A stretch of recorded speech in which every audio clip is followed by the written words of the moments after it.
Today, I'm going to be restoring this Game Boy Color.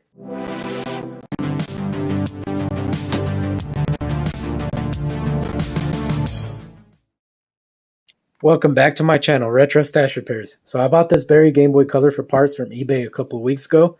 Right away, I noticed one of the battery terminals is missing. So I'll start there by replacing it and see if it turns on after that.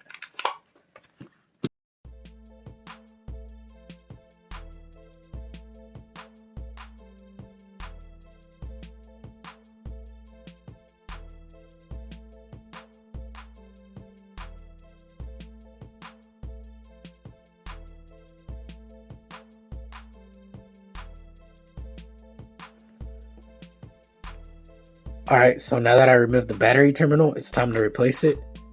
I was actually going to use one for the GB8 or try to use, but after seeing if it would work or not, it is not going to work.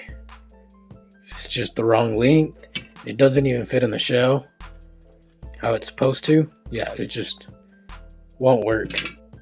So I actually have another board here. This is not a donor board. But instead of ordering the part and waiting for it, I'm just going to borrow this one for now.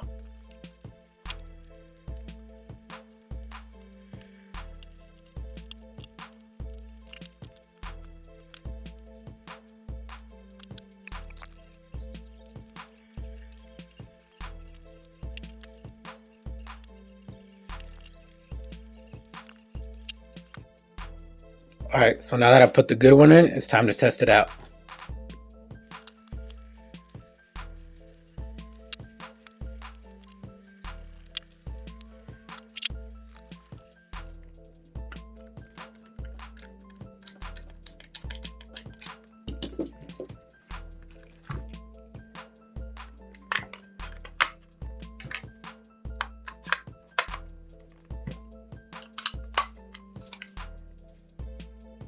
Alright, moment of truth right here.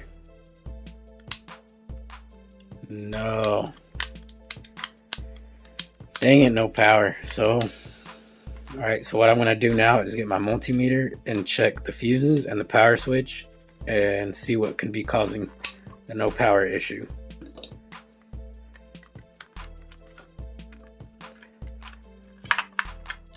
I'm not sure if these batteries are good or not, like if they're dead, but test them out really quick, and if they aren't, then it's definitely not working. Alright, so I have a GBA here. Test out the batteries real quick.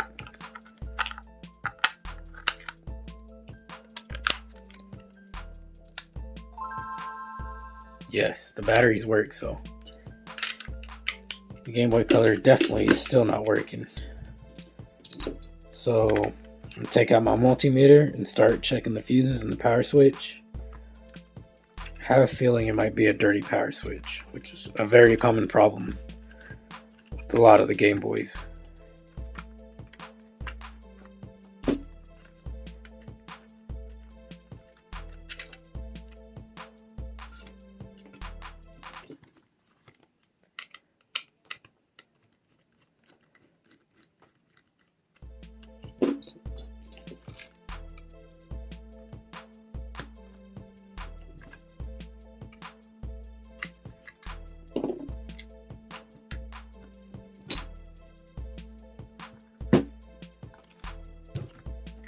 Go ahead and put this on continuity mode.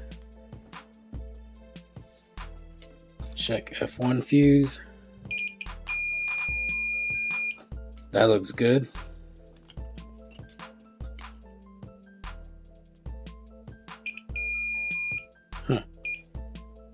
Not sure if the F2 fuse is supposed to have continuity or not, but I've only worked on the Game Boy Color a couple of times. Let's go ahead and check the power switch.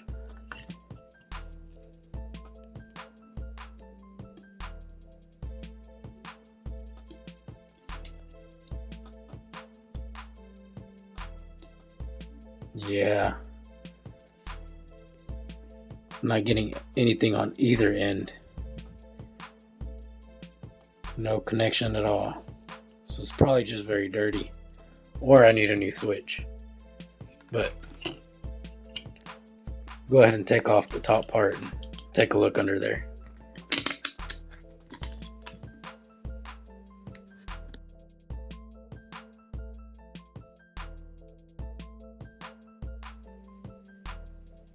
Yeah, the power switch is definitely dirty, so I'll go ahead and scrape it off a little and then clean it with IPA.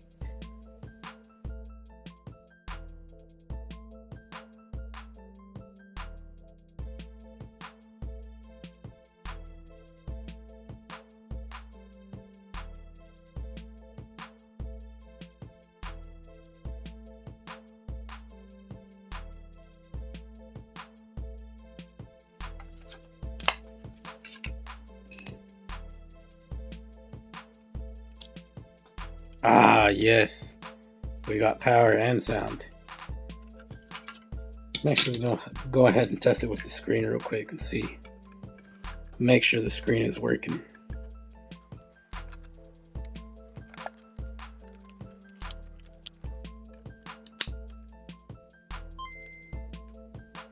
Yes.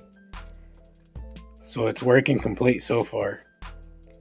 The only thing left would be to test it with the game, but I'm actually going to move on to restoring the shell.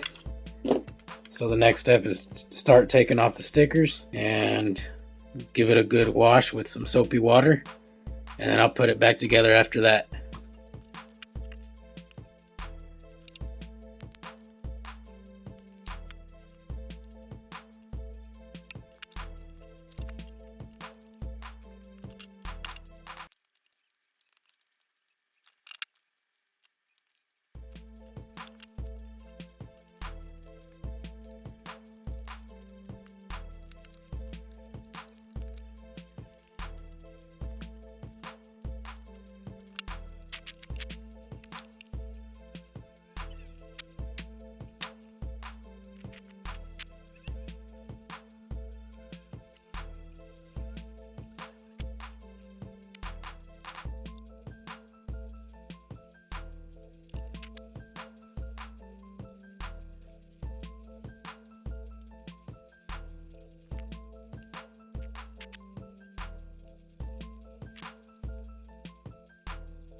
Alright, so now that it's clean, restored, and dry, the only thing left to do is to put it all back together.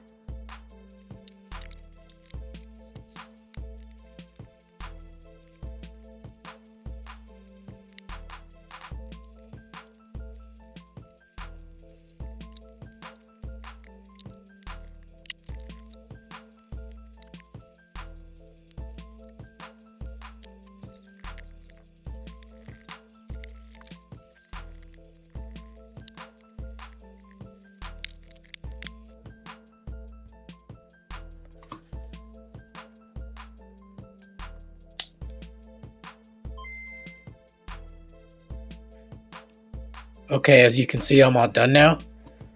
Overall, I'm pretty happy with it. Of course, it's not perfect. There's a few dings and scratches and stuff, but other than that, it's a lot better than how it was before. And other than that, I should have probably ordered a screen lens for it. As you can see here, it has a pretty noticeable scratch. Other than that, it's not that bad actually. It's definitely playable. I took off all the adhesive residue and stickers off of it, and all the dirt it had in the certain small area, hard to reach areas.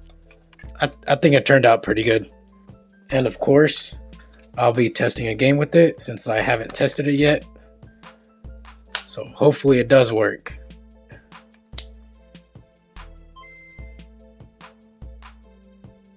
And so far it does. That's good. I won't have to take it apart and mess with it any further.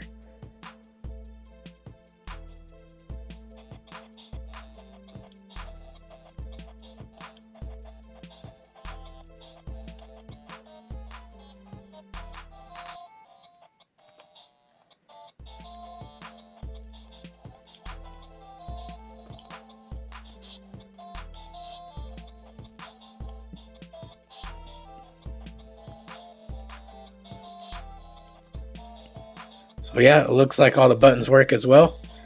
So I call that a successful restoration right there, other than the screen lens. So that's all for this video. Make sure to hit that like button and don't forget to subscribe if you haven't already. If you like this kind of content, be sure to check out my other Game Boy Advance SP restoration video on screen. Thank you all for watching. See you next time.